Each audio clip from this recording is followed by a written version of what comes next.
looked at. So with the standard software we have, we look at intersection operations, is how intersections function. You know, you can see right out here, certainly at Spring and you know, right out road, that sometimes during afternoon peak hours in the mornings you get some backups and maybe issues with maybe the timing of the light's not appropriate, and maybe things need to be changed, or look at additional lanes. So when we looked at the study itself and make sure it followed with the input data, what we found was that levels of service today, existing conditions, basically we're operating at A, level of service A, level of service C. And that sort of criteria is sort of like a report card, with A being the best and F being the worst. F would be a congestion situation where maybe on a side street you might take a chance or go out in a gap that's maybe not probably long enough. But you've got conditions here that level of service A to C, which means the operation of the intersections are fine. We did, however, in one area, find some things, one thing that was a concern to us. The posted speed limit on West Street out there is 35 miles an hour. Speeds we were getting, that we collected, were 46, 45, 46, 47 miles an hour. So it's certainly over the posted speed limit.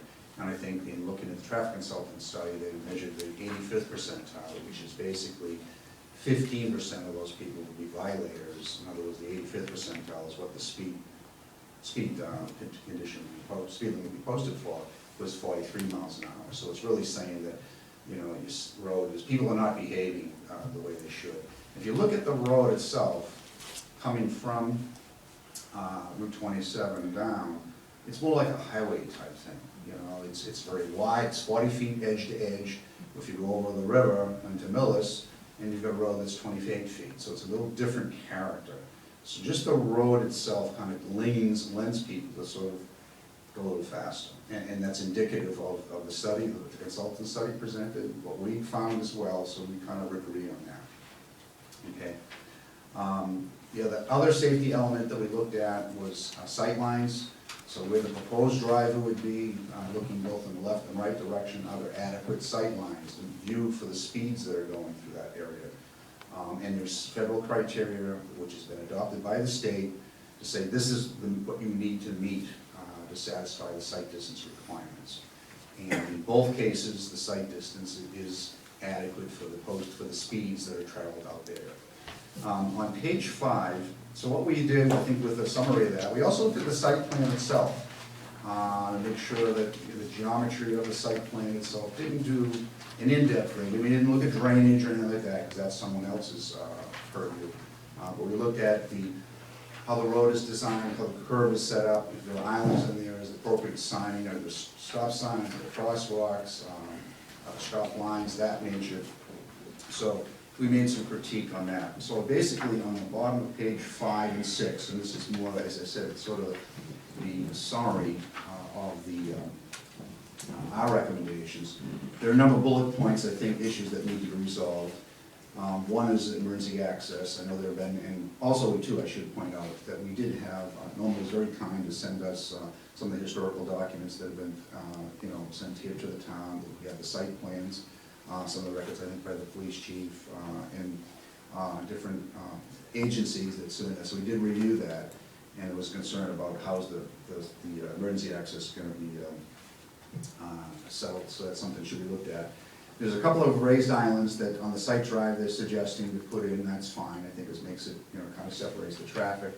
But typically you put a sign on that to sort of identify, keep right, so that you know if someone's driving in what's going on.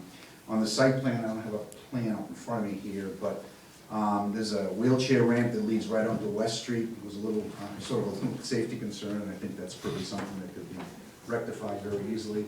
I don't know if that's the one, it probably doesn't show. Yeah, okay, actually it does. Thank you. Let me just get back here. So what we looked at is this. The consultant recommended stop line, which makes some sense of this. The level of service of this intersection is level of service A to C, very, very acceptable. But there's a wheelchair ramp that's shown right here, going right out into the West Street. So it's saying, well, where's it going to? So that ought to be looked at. And also in reviewing, I think, some of the historical documents, you're going to have people in here, people are going to get out and will be circulating. You have on-site sidewalks, So what's going on out on West Street itself? So we're actually recommending a sidewalk along the site frontage itself. There are presently none there today, but typically one would say, well, there's none today, why should there be some tomorrow? But sometimes builders will come. I've been involved in projects, one project in particular where there was a bike lane, as an example, in one community. We went to an intersection, there was nothing on the other side. Well, 3 years later, now there's a bike lane that matches a bike lane through that intersection. So it sort of precipitates, in some cases, improvement. So this may be sort of the impetus for maybe the town down the line to think about sidewalks along the corridor. I should point out too, and unrelated to this project, at the signalized intersection of 27 West Street, there are 0 pedestrian combinations. So if you try to get across there, there's no way to do it. So there's no push buttons, there's no crosswalks, and this is not uncommon for signals that were set up on state systems.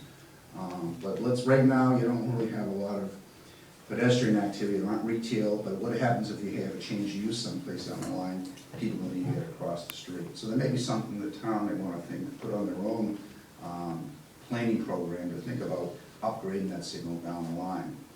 But then that's sort of unrelated to this site itself.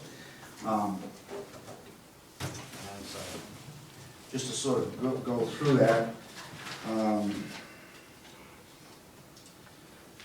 one of the questions too, I think that I read and I looked at it, if typically in most private developments, the school buses don't go on site.